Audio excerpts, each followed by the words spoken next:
решила записать вам, как я готовлю индивидуал. Открываем сковородку, наливаем оливковое масло.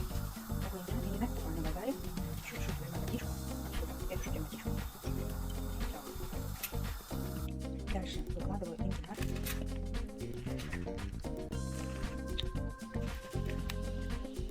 Прижимаю туда лимон. И закрываю крышкой. Закрываю крышкой, и он варится, так скажем. Минут 20. Переворачивая его. Отдельно делаю начинку. Переливаю оливковое масло.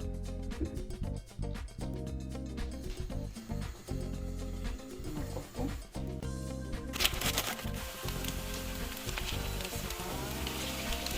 Все перемешиваем. Добавляем сюда соль, черный перчик. Потом массу выкладываем вот такие вот чашечки воды. Чтобы им не надо быстрее приготовилось, я его вот так делаю вилочкой. А еще я добавляю хлопчик.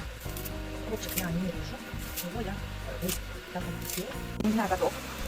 Я вот эти вот все косточки собираю и, конечно, его выпиваю.